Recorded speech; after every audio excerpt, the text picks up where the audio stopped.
Welcome to the Talking with the School of Transportation podcast with your hosts, Ian Campbell and Harnek and Ian. Let's get into it now.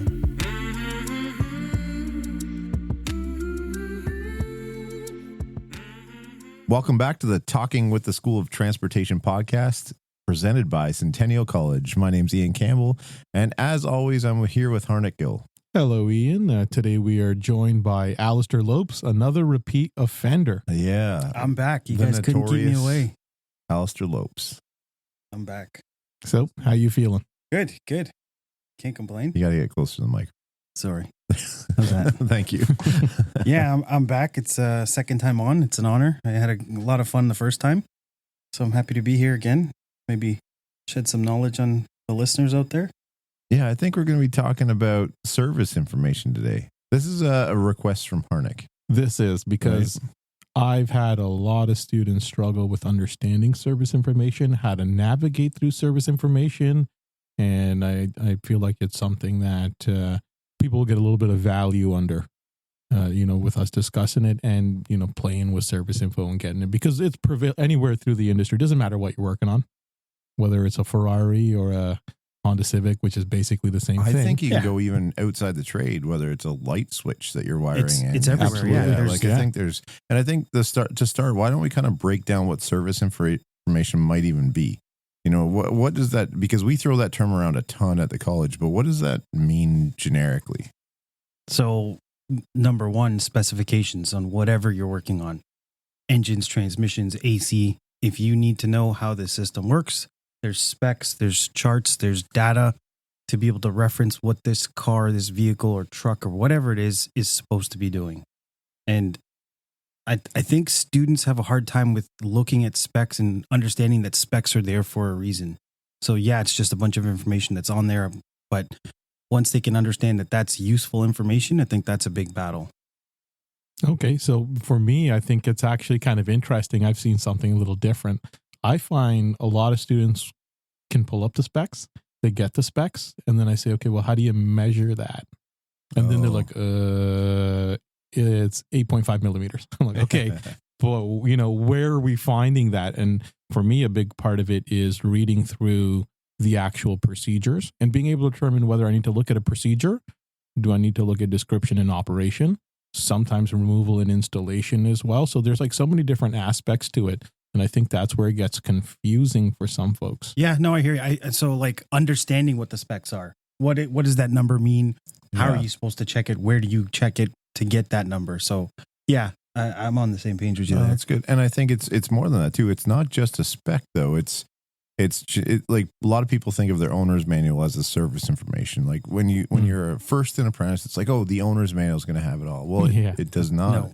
That has what the driver needs to operate the vehicle safely. But beyond that, it's going to be, how does that HVAC module get removed from the dash? Right, that's what we're talking about when we say service information.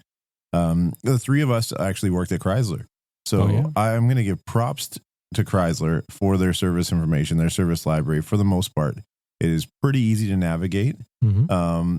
Their like images and pictures are pretty decent for the most part. They've gotten very good from what they were in the past. Yeah. Very good. Their wiring diagrams are fantastic. I really like the new, I think there's two ways to think about wiring diagrams though, because, back in the day, you used to grab the book out of the tool room. You'd find the book for that vehicle and flip to the wiring diagram. And the wiring diagrams were laid out pretty well. Usually power on top, ground on the bottom, fairly easy flow to work through. And now they're so sophisticated that you're clicking here, clicking there, doing all this stuff. So I do miss those old diagrams. Mind you, they weren't as advanced as they are today. One of the first dealerships I worked at, they were in the process of moving from hard copy paper manuals to the electronic computer version. So we used to have a tool room that was in the back of the shop and it was full of books, and you'd go grab the book and you'd open it up. Okay. And then the wiring diagrams in those books, they'd open up like a map, like you were on a road trip, right? Yep. So you had to open these up. So that going, having to look for the book, find it, make sure you have the dealership has it. Then you find the book and the page hasn't been ripped out. And you're like, okay, it's not here. To having it online where you can, it's a lot access easier. It anywhere, pretty much. Anywhere. And even working at the college here, like, having used Chrysler's service information, which is Dealer Connect, that's what I'm used to. Me too. But now with teaching in the AST side, I have to promote Pro Demand and All Data because that's what most shops are using. They're not using, specific brand service information. So there's a learning curve there. And I see where the students struggle too, because some of them say, oh, I don't use this. I use All Data, or I don't use All Data. I only use Pro Demand. So, but you know what I will say, if you can actually use one, the skills translate. There's not a vast difference in how the breakdown is. There is this sort of, I know in this industry, it almost feels like we never standardize anything, but there is this sort of standard breakdown where at the end of the day, your springs are going to be under suspension, right? Hopefully, right? So there are certain things that just logically, you can logic away where you're going to find it. And sometimes it is a little bit of a, it is a little bit of a hunt to find these things, and you have to go through your menus. But again, if you're logical in it, you're going to find it relatively quickly. I will say I started out with Pro Demand at a private shop, and, it was on CDs. Yeah. So that's how we were pulling up wiring diagrams and service information. When I started at the dealer as an apprentice, one of my jobs was to take all those books you guys are talking about and throw them in the garbage. Yeah, that's so sad. It was garbage. It felt sad when I was doing it. So, but my service manager was like, "We don't use this anymore." And that's gone. A lot of money that was spent on those service manuals to see them go in the garbage, and that's it. And then, I also recall the older technicians when we were getting wiring diagrams through online. They're saying how bad it was. Like, this is a nightmare. This sucks. But really, it was actually laid out very well. Yeah. And still relatively, it is laid out relatively well if you know how to utilize them. But I think that's also like just the stubbornness of the technicians in the time that, we were used to books and now we have to get used to computers. Same thing when injection came around. Everyone's like, oh, fuel injection, that's not going to last. I'll run a carburetor for the rest of my life. Yeah. Things change. You have to adapt. So, yeah. No, that's true. And change is tough. And you look at some of those old techs, mind you, they came up through a tough time with computers, I think. Like I'm pushing 40. I'm almost there. And I remember a lot of those older guys, like with the big bare scopes. Do you remember those? The like wall the unit ones with the exhaust cabinets or whatever. Yeah. The exhaust sniffer and stuff like that. That's what their analyzing meant. Mm-hmm. And you handed them the Snap-on brick and it was like, whoa, this is space age computer chips. And now you're doing it on your phone, right? With a launch or with a, Y-Tech at Chrysler. It's all.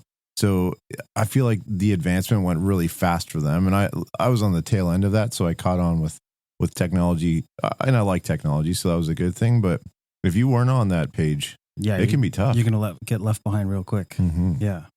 Yeah. And I find another aspect of that is, though, that those that were adaptable to change, they kind of have a leg up over guys who are starting out. 100%. Because they were able to see those transitions and changes go through the trade and work with them and adapt. It's something that I know myself that I wish I was around when carburetors were commonplace. Yeah. So I could understand them better and have more experience with them. But, by the time I started, we were starting to see coil on plug, which is, pretty close to what we have now. And it wasn't very prevalent, but it's started to become more and more prevalent. Yep. I find it funny because they're just talking about that same thing. When I was an apprentice at one of the first shops at a Chrysler dealership, most of the cars were coming out with Bluetooth and hands-free modules and like the telematic stuff. And a lot of the older guys, they didn't even have phones that had Bluetooth. They're like, what is this Bluetooth? I don't want to deal with it. So I became the guy who did all the pairing your phones, making sure they worked, things like that. And it just because I knew what Bluetooth was and I had a phone that had it, I was able to work with it. And like the older guys, they just didn't want to deal with it. The sad thing is I had a customer concern once, and it was like, Apple Auto or Apple Play in op. And I was like, what is that? That's how we learned about that technology through a customer concern. And you're the youngest here. Yeah. One of. True. Yeah. And out of us three. Out of us three, yeah. And that's sometimes how you're exposed to it, right? My car is a little bit older. It doesn't have that technology, but you figure it out. At the end of the day, you realize it's the same as an aux cable concern. It's almost always the customer's aux cable is no good, right? But again, I had to figure out what that was through service information. That's how I understood the system. I went into service information, description, and operation, and did a little bit of reading. Right. I promote that a lot in my class. It's like, before you get into a system, know what it is. How does it work? Yeah, like we teach at the college, and we teach to every make and model. Essentially, we teach the generic side of things, where you're in the shop and it's a specific model. Maybe it's an even advanced specific model. I think of a Jeep Cherokee, basic car, not super advanced, but the 4x4 system on that has multiple options with multiple different transfer case layouts and all this stuff. And if you don't understand which one you're working with, you're going to completely misdiagnose it just based on that. So knowing what's going on within the system itself is going to be so much more important, I think. Yep. Yeah. I like to use the example of diesel, because there's a lot of guys who don't deal with diesels all that much. So I say, what's an SCR? Right. And they start to like, oh, I don't know. Well, what if you get a car with a DTC? It's a screen. It's a screen. Short form. Yeah. Right. So you get these emission components in modern diesels, and you can have 10 temperature sensors between the front of the exhaust to the rear exhaust. So you throw a code for a temp sensor, and it's like, which one? Right. And you have to do a little bit of reading to figure it out. And the exhaust sensors are not cheap. Some of them are well over $1,000. Right. So we never want to waste a customer's money and throw the wrong parts in the car. And the only way to figure out what you got is to do some reading and understanding the system. Right. And that's, in this industry, that's going to be a constant. There's always going to be new tech that's coming out that we have to stay on top of and understand. Not just new, but revised too. Sure. And I think of TSBs and tech updates and all that stuff. Like, I remember one of the old techs that I used to work with that I really respected. It was at my first dealership, and he was fantastic. Helped me learn wiring diagrams. I'm sure we'll get into that a little bit later in this conversation. But he said to me, he's like, Monday morning is when the tech updates come out. So get a coffee, come early at 7:30, and go through all the new updates so that you're well advanced. And if there's anything that's relatable to what's going on, write it down in a notebook so that you know, oh, there's a tech update. I don't need to waste my time driving it, do all this stuff. Go straight to that, read it. Is it relevant? And then go from there. And I was like, oh, that's being prepared. I listened to a podcast on the way here, actually on your recommendation, Harnek. It was Conan's. Yay. And Conan had Arnold Schwarzenegger on. Yeah. He just came out with a book, and I'm actually going to buy this book based on the podcast, which I think is what the marketing is. Sure. But he said, wait, what are we selling? Being prepared. Guys, buy the book. Yeah. He said, I'll be back. He said, being prepared is what's really important. And that's how basically he became who he was, because of how prepared he was in life. So I think service information is our way to be prepared for what's going on in our job or what we're about to do with the systems. What do you guys think about that? First of all, I've never heard of anyone really doing what you said there, where they know when the TSBs are dropping and then they read them in advance. That's awesome. I do something similar, but it's a little bit more sporadic. Chrysler will send mail out saying these are all the updates, and I kind of just download them and read them out of curiosity. And I had maybe 2 weeks ago another tech, but I was driving with him because he had an issue with a transfer case or a rear drive module. We weren't sure yet. Something in the drive line with a Jeep Cherokee, and I was lucky. I actually read that there was an extended put on those RDMs, rear drive modules, because there was a known issue. And sure enough, as soon as we open it up, the oil is gray because it's just full of metal, right? So that's what you want to see. It's handy because it really does get you prepared, just like you're saying there, Ian. And that is sort of something that's up to the individual tech or apprentice to stay on top of. But even Chrysler, like if you do some of those early training modules that they have for you, some of the diagnostic steps, they'll tell you, okay, bring the car in, verify the concern, look for related concerns, and then it tells you right there, check for TSBs or tech tips, anything related. So Chrysler's always been pushing for us to do that, because there may be an update for something. There may be something that, someone else has had along the way, and here's something relatable. So if it is anything that is related to what you're working on, then okay, address it, see if it actually has an issue with that, and and go from there. So anytime I had a problem, the first thing I would do is, verify it and then check for any type of update, TSB, something that may have happened down the line that maybe relates to what I'm working on. I do have an example of exactly what you're saying there, where I had a customer and the advisor comes to me and says, parts have been ordered by another technician. He's not here. Can you put it in? And already thinking, oh boy, here we go. Right. So, which technician? I'm not going to say. Yeah. Was it I Nick? won't say. Was it Nick? Nope. Nick's in the clear on this one. Hi, Nick. Does it work here? So they ordered a steering wheel. And the customer's concern was a noise from the steering. And there was some sort of TSB for some type of the wood coming a little loose and making a little bit of vibration. But I said, let me talk to the customer. And the customer had been back multiple times to a different dealer and now had come over to us. So I spoke to the customer and what kind of noise do you have? And what she described was a loud noise coming from sort of under the dash. And in my mind, I'm like, okay, no way is the steering wheel going to cost us. And of course, every customer is like, I got to go. So fix this quick and I got to get out of here. So I told them, look, I'm not going to put the steering wheel in because I don't think that's going to fix your concern. Let's go for our drive and try to replicate this noise. We went for a long drive, didn't get it to make any noise. Finally, I switched seats with the customer, let the customer drive, got into a parking lot, and eventually she was able to make the noise happen. And it sounded like a grrr type noise. And I'm like, okay, that ain't no steering wheel. Right. So it sounded like a motor. Okay. Right. Very low mileage Grand Cherokee. Brought it in, said, I'll give it a look over. Didn't find physically anything wrong. Put a pod in it, scanned it, and checked for start cases, TSBs, and flashes. Right. And sure enough, there was a TSB for a low frequency noise, particularly when the temperature's hotter. And I said, let me flash it just in case, it's worth a try. So I do the software update, drive with the customer, noise is gone. The customer notices that the steering feels better, right? The customer is always going to have the best idea of how their car operates. They know the car they run. Right. So it feels better. The noise is gone. And at the end of the day, it was fixed with a software update. Right.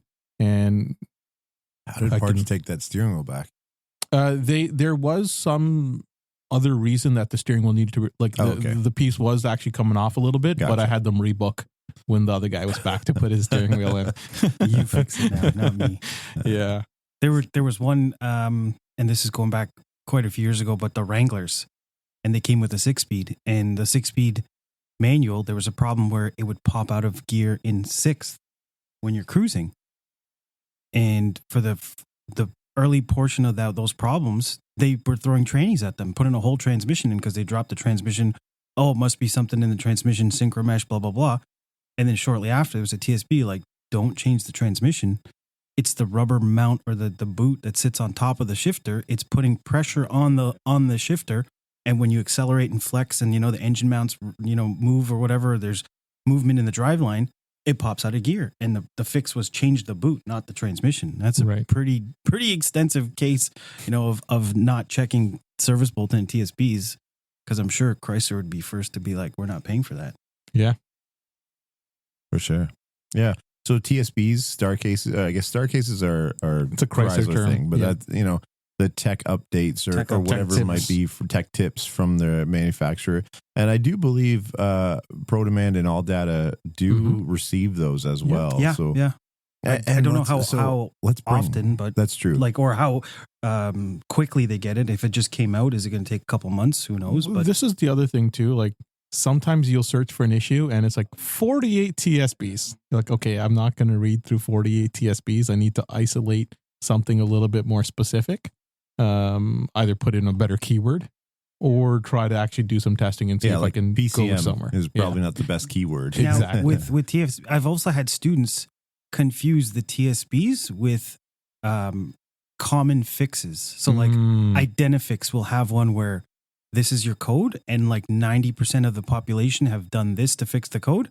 And oh, there was a TSB. I'm like, was that a TSB or was that just what everyone did to fix the car. That's kind of what I was going to go to with the dreaded word forums too. Forums, yeah. Because a lot of, I was in my class the other day with the students, and and great student was looking up something, and he was having a real hard time with ProDemand trying to find pressures, AC pressures. Was he using the search button? He was using the search button, which is not That's the best another idea. topic. Yeah, we'll get there in a second.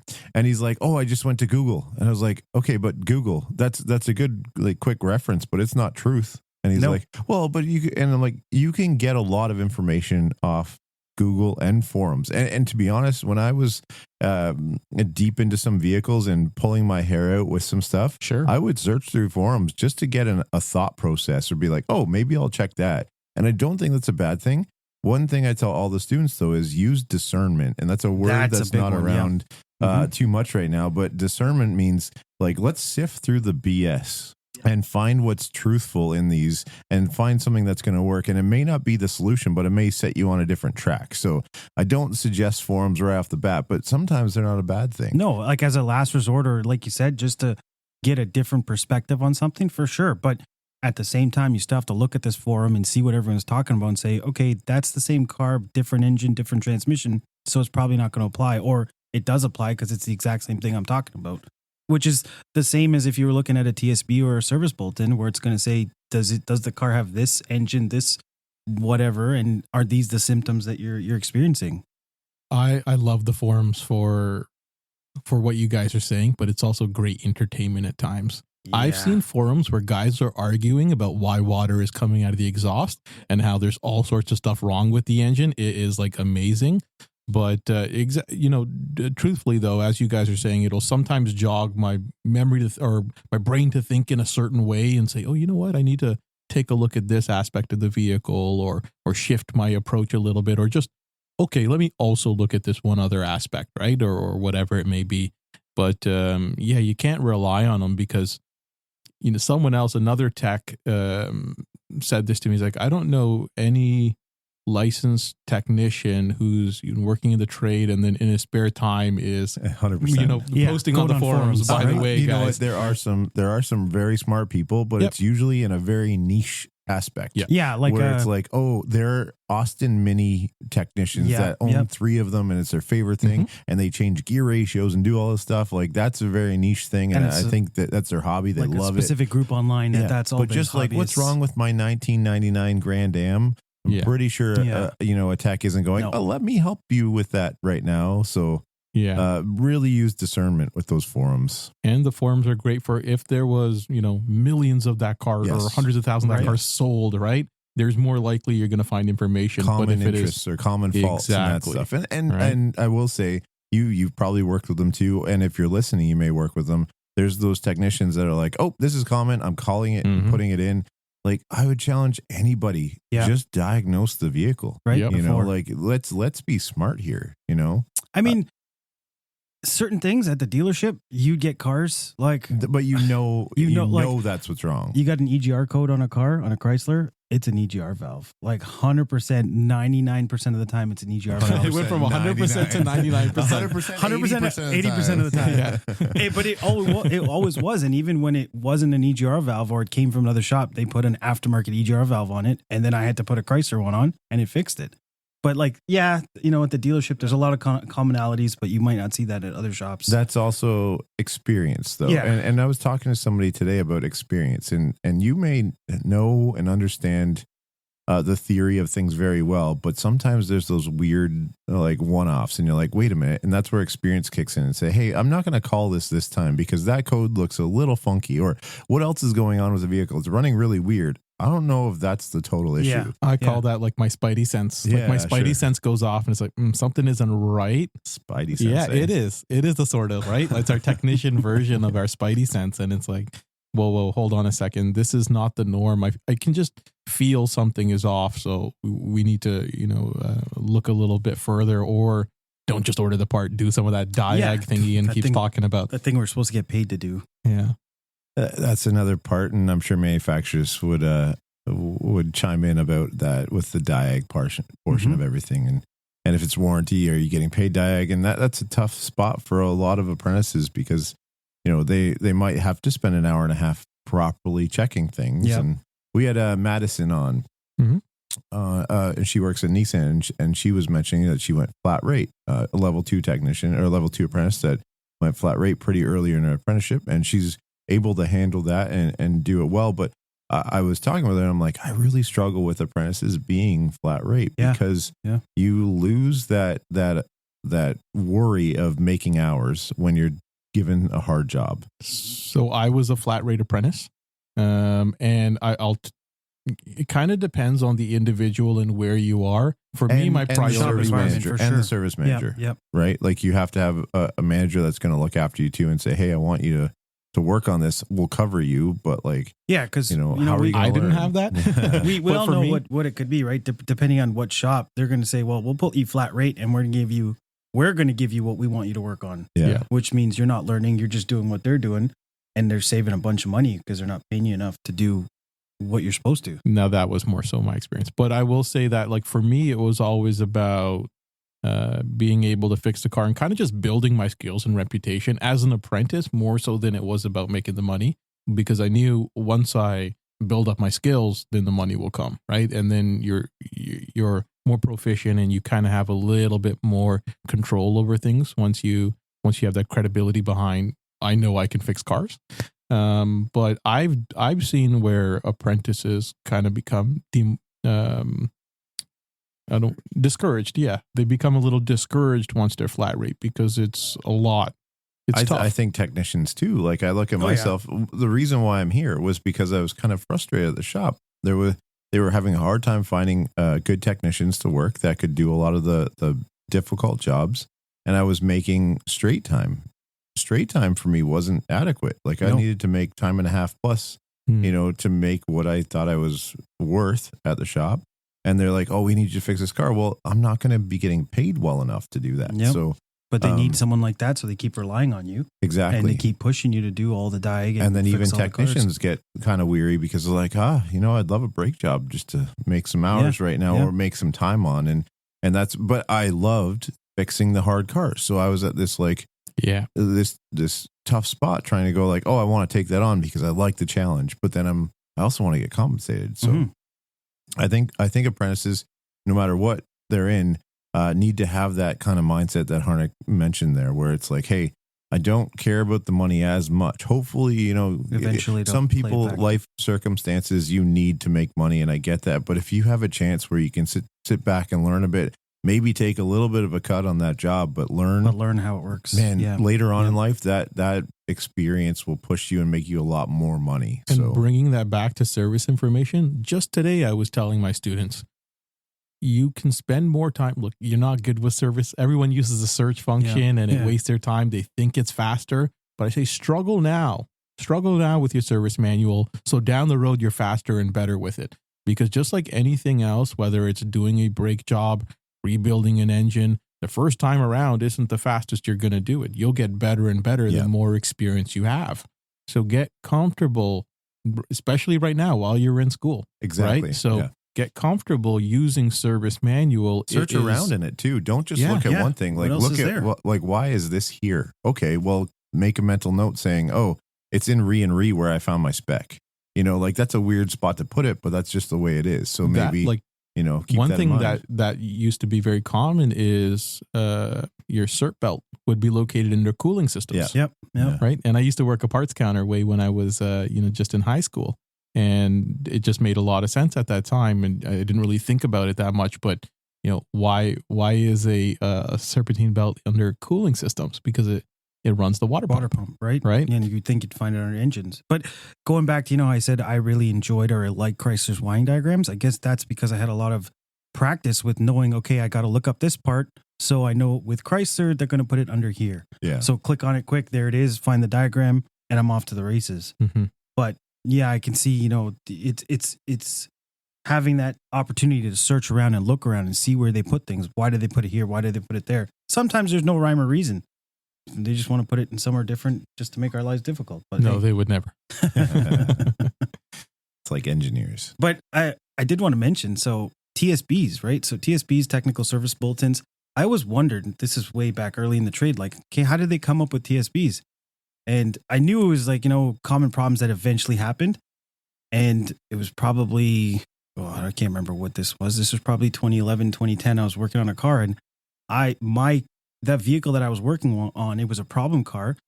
Everything that I did, I was involved with tech line engineering. That ended up turning into a TSB because of everything that they had me put on the car and try this and try that. And it turned into a 40-page TSB on this Grand Cherokee with air ride. And I'm like, oh, that's how they get TSBs. They trial and error between other technicians and other dealerships. I wish I got compensated for it, but I didn't. I got paid for the job, but I mean, that was my TSB. Get publishing, That was all me. Just put my name on the bottom. Yeah, where's my residuals? Yeah. And it was one of the first. How many repairs did that fix? I want to cut. Well, the problem was it was one of the first air rides in Ontario on a Jeep Cherokee, Grand Cherokee, and it was given issues. So back and forth with engineering, like, we've never seen any problems with these because they're so new. There was a limited service information available, so you had to go kind of scroll through, and then it was just, well, we think it may be this, we think it may be that, and in the end, it was a different part that they didn't even tell me to replace. I was trying on my own time. And it fixed it. And then once they called me back a week later, like, hey, did you ever fix that car? What was it? And I'm like, yeah, it was this. Oh, we got a bunch of cars that are doing the same thing. And then sure enough, like a month later, there was a 40-page TSB on air ride suspension. And it's everything like, don't do this, don't do that, don't do that. Check this first. Yeah. I'm like, hey, that's what I did. I did all those. That's me. Yeah. Yeah, you did all the things they said not to do. Mom, Well, I was told by them, like engineers, like, do this first. I'm like, okay.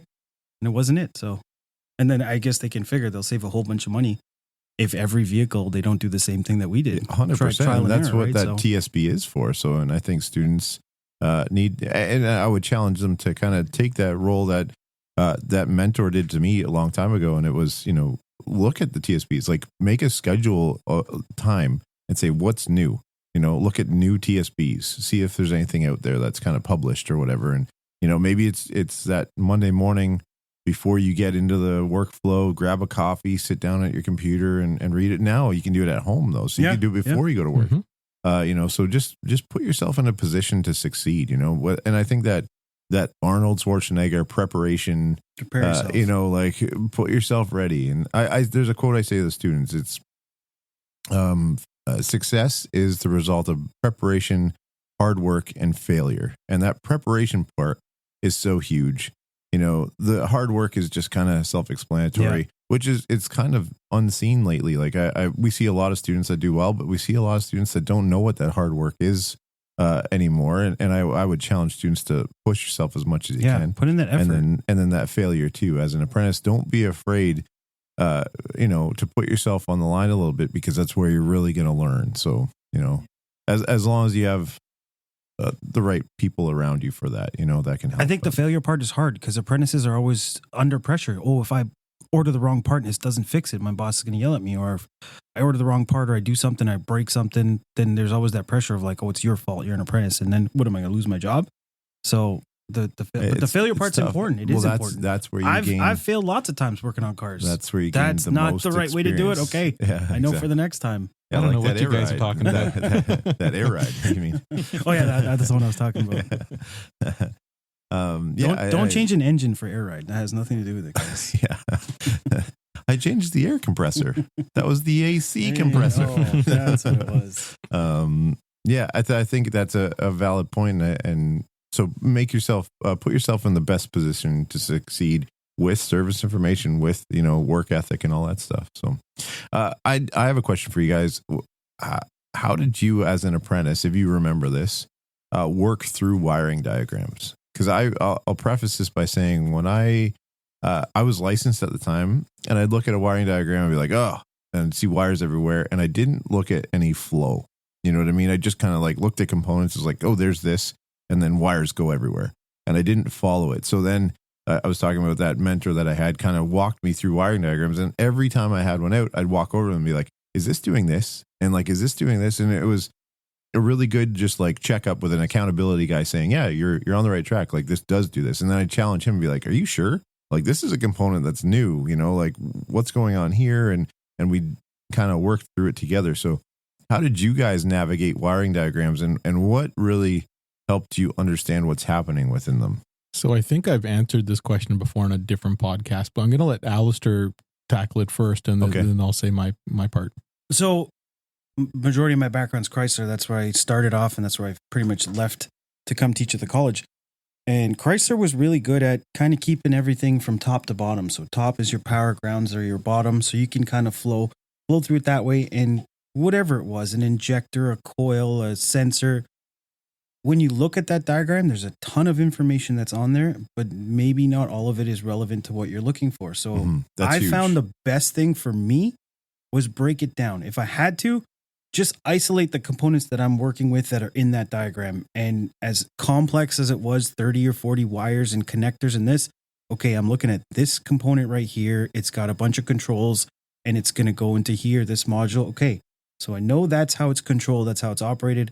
What is it telling the computer? And then kind of work my way that way. But you're right. If you looked at a big wiring diagram, you saw everything. It gets pretty daunting to figure out what's going on here, who's doing what. So Chrysler having their powers on the top, grounds on the bottom was a little easier to understand. I think most manufacturers kind of follow that. Don't throw Volkswagen in the mix. Okay, so we never. I've never been at a Volkswagen. I rarely touch them. So I used to print out like 12 and try and staple them together and Really? just try and find a map of something on there sometimes. Yeah. So that's what I would do. Break it down. Try and simplify the wiring diagram. So would you try and find the circuit then with that? Like you have power and then find ground. Would you try and like complete the circuit throughout what you're going? Or would you just like follow the wire and see what's up? And then it goes to a PCM and you're like, ooh, so I would kind of do both. I'd look at that and say, well, it goes to the PCM. So if the PCM is going to be in charge of turning this on or giving it a ground, well, then there's something else that has to tell the PCM to do that. So what is it? So I would isolate the circuit. These are the wires going to my component. But then, when you get to a computer module, well, now what is the factor that computer is going to look at to be able to turn this on? So then then I might have to go to service information and read. And Chrysler was good with that. Service and like operation and description. Okay, this is how it works. This is what we're using. And it was kind of like piece it together and try and figure out what the wiring diagram, what service information says. Okay, I think this is what it's doing. I think this is what I'm going to see. Let's go check. Let's go see on the scan tool on data and things like that. So that's kind of my way that I worked around wiring diagrams. Yeah. So I'll say too, that component operation factor is huge. Because when I was looking, I would take the book to my buddy and say, hey, let's walk through this. And it was a wiring diagram on a book. It wasn't the computer system where it's like, oh, click over. I see everything. So I'd have to flip through hundreds of pages and try and find everything. So I think that is a good point now when you have that option available. So that's cool. What about you, Harnek? So for me, I had something similar. You look at a wiring diagram and there's 30, 40 wires, if not more on it. And I got thrown into electrical as an apprentice, which was great for me. I'm so happy that happened. But I was flat rate, so I was losing my shirt because I didn't understand it and I didn't really know what I was doing. And then I realized, well, I better figure this out. I seemed to be doing a lot of it. So what I started doing was I started getting a piece of paper and drawing my diagrams. So I had the wiring diagram on a computer next to me or a laptop, and I started drawing my own, because if I could draw it and understand where this wire went to that, it meant I understood it. Sure. So that helped me understand it. And what I really like, that Chrysler is very consistent, and not just them, other manufacturers too, is they use circuit names. Mm-hmm. And I was able to figure out there's good consistency there. So That's Chrysler, right. Yeah. If it's an A circuit, it's a power circuit. So A121. If it's an F121, it means it's a fused circuit. Yep. If it's a Z circuit, it's a ground circuit. And then K circuits were generally signal circuits for sensors. So that helped me understand things a little bit better. And as I took my readings, I would record them down directly on that wiring diagram I made, because I could never remember stuff. But let me ask you this. How did you determine that A circuit was a power and the K circuit was signal? Like that was just by process of elimination and working on it? Tracing. So the circuits not only have a name, but they had a description, like fused power output, right? So it tells me what that is, and you put it together. What is that? So that's the nice thing with the wiring diagrams. They both had circuit names and circuit descriptions. So it's not too complicated when it says ground to figure out what that Z circuit is. That's my ground wire. I should have ground there, right? So once you could draw out your own circuits, it became very simple. And then eventually it got to the point where I didn't need to do that anymore.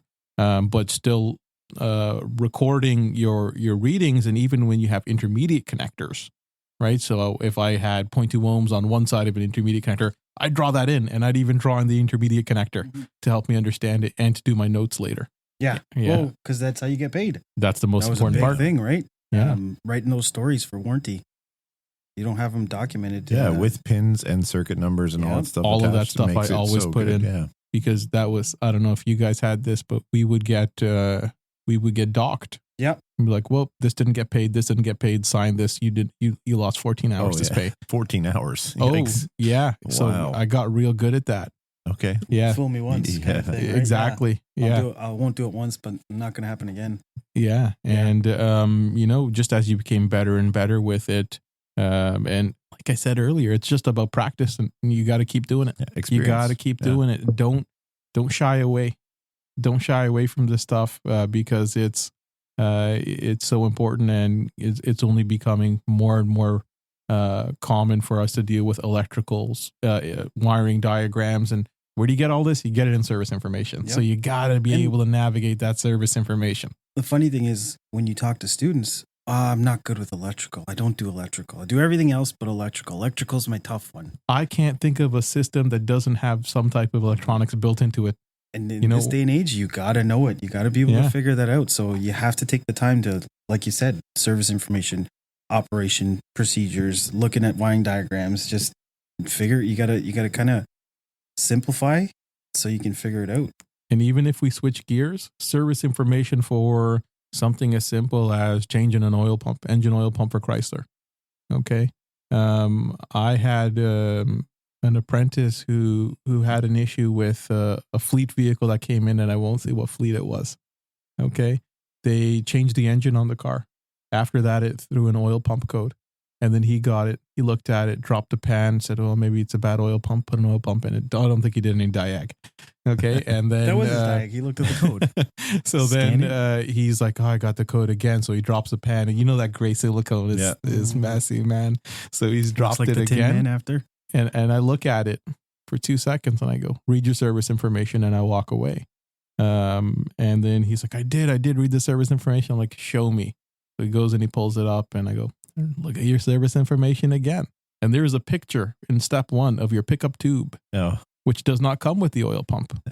And he changed the pump again. No pickup tube. So there's a picture. It's right there. No. But sometimes we go so fast over things, right? You overlook the obvious. Yeah. So it's very important. So like, take your time, read it. Put the new engine in without a pickup tube on it? Yep. Oh, wow. Yep. And then towed it in. Yeah. And then he dropped the pan and changed the pump again. That's awesome. Yeah. So, and that's like a $14 pickup tube. You don't learn without failure. Yeah. So that's a good one to staple on your toolbox and say, "Hey, I remember that invoice." And in that case, it's partly your failure and partly the fleet company. So it's kind of everyone's failure there. Funny thing is, though, the first, if he caught that right away, he could have made money on something like that. Yeah. Right? Yeah. But now you but like we said, it's a learning experience. But I guarantee he's going to check every single pickup tube on every single car he ever works on 100%. For the rest of his life. Does it have a pickup tube? Does an oil change? Drops the pan. There. All right. I love it. Well, anything else in service information that you think, or we'll do a recap maybe? I mean, one thing that is maybe a little bit more advanced, but is the parts. You can actually see your parts descriptions, and not just your descriptions, but your part numbers, and look up your own parts. Okay. And I know every apprentice or tech who's listening to this, they have some thoughts on the part department. Okay, so they're like, it got to the point where I was just looking up my own parts, copied that part number over, and then check through the system whether it's in stock, and went to the parts department with that parts number. So again, that requires a certain level of comfortableness, I guess is the word. I don't think it's the word I want. Confidence, your confidence, right? And I don't think comfortableness is the word. So it requires you to be pretty confident in your abilities with service information to look up your own parts, right? And still confident with your parts department to make sure it's in stock, because if that inventory is bad, you're screwed. Yeah. So it's there's so many facets to it, but just understanding if we had to, as an apprentice, what I really would want you to understand is description and operation, to know how stuff works and understand how to navigate wiring diagrams. That's where you start. All right, so let's leave them with a challenge. Sure. The listeners, whether you have Pro Demand at the college, or whether you have it at your shop or you're at a dealership with that service information, what I'm going to challenge you to do is go explore it. Don't be afraid. You can't break it. You can't turn something off in there. So go explore it. Put a VIN in and then find stuff. Give yourself a challenge. Say, what's a hard thing to come across? And then go search for it, find all the specs, and see what happens. If you have a downtime, maybe there's nothing going on, just tell your boss, I'm just searching for something in service procedure. Do you think a boss would get mad? Like, if you're searching through service procedure to make yourself better, I'm pretty sure they're going to be like, okay, sure, as long as you explain it well. Yeah. And you know what? From an apprentice's own standpoint, if you're thinking, well, why should I do this? Put your own car in. Yeah. Get a better understanding of how your car works, right? Because you may not be... Pick a system, EVAP system. Pick a system that you don't really understand, maybe, or would like to learn more about, and say, hey, how does this work? And challenge yourself. Absolutely. All right. I love it. So going back, this is a repeat offender. I don't know if we should say that at the college, a repeat offender. Yeah, what did I do? Repeat I didn't do it. Repeat performance. I used to say, I didn't build it, I didn't break it, I didn't buy it, and I don't own it. Okay. So Deny. Being a second appearance on the podcast, we have another question for you. Oh, a different one. Okay. Yeah. And it's, what's your favorite movie? My favorite movie? Yeah. All-time movie. I don't even know if I've thought about that. Like, I love movies. I watch everything, but a good comedy is always okay. What's your favorite character of a movie series or something like that? How about that? Get close to the mic. I gotta go like old school. I think that's gonna be like Will Ferrell. Movie. Old school. All right. I can watch that over and over again. My wife thinks I'm stupid. She absolutely hates it. When if I watch that movie, she's like, "This is dumb." But yeah, I think it's the funniest. And I used to work with a guy, and we would just go back and forth reciting lines from that movie. Like, while we're working side by side, we'll just throw out a line, and then it starts the chain reaction of I'll throw out a line, he throws out a line. So I have to say old school. Old school. I've seen it probably 100 times. Maybe that goes more. along with Harnick's favorite, like, Will Ferrell comedies movies. Yeah, Will Ferrell. He's a lot of people don't like him. They think it's stupid comedy. I like stupid comedy. Yeah. Yeah. What's your favorite? Well, I said the same thing. Yeah, I still like Ricky Bobby. We're cutting it as every a character. Time they ask us, people ask us that Let's question. do that. We just cut it out. We cut it out. Yeah, awesome. Well, Alister, thanks so much for jumping back on the podcast. Oh, thanks for having me. It's been a blast. It's been fun. I hope this is being received well. The student feedback that I've heard at the college seems to be pretty positive. What do you think, guys? I've promoted it to all my students, my day release students, and I've had a couple of them say, yeah, they've listened to it, they like it. One student actually said, when's the next one coming out? So cool. Yeah, I'm hoping this is going to gain some momentum, and I'd love to be back on, talk about something else. I mean, when you're back on, because you're in rotation now. There you go. All right. Yeah. This is it's a regular thing now. I'm hoping to have more students on as well. Yeah, that'd be good to get students on here and get their feedback, and what do they want to talk about? We should have an episode coming out. I just have to do some editing on it, and then it'll be posted, and there'll be 2 level 2 students. So I'm excited, as we mentioned Madison earlier. So nice. And that goes to the students out there, or anybody out there listening. If you like this, throw a like on the podcast, or on the Spotify link, or whatever you're on. You can rate us, give us 5 stars or whatever you like, and throw a little comment in there. We'd love that. Beyond that, if you want to hear a topic, or if you have a topic or an idea for the podcast, contact iCampbell, so ICAMPBELL at centennialcollege.ca, and send me an email, and we'll get some topics going. So I think that ends it. We still haven't found that good ending groove yet, Harnek? No. See you next time, folks. That doesn't work. Isn't it? Bye, Nick? We're getting a couple of these podcasts. Nick. So. Yeah, bye, Nick. Who's Nick? Nick is a former student that Harnek has he been on now. the podcast? Oh, but he listens. So okay, he listens. Bye, Sorry. Nick. Hey, Nick, that what's might going be on? all gone too. Yeah. Yeah, so until next time, take care, everyone. Thanks for joining us, folks.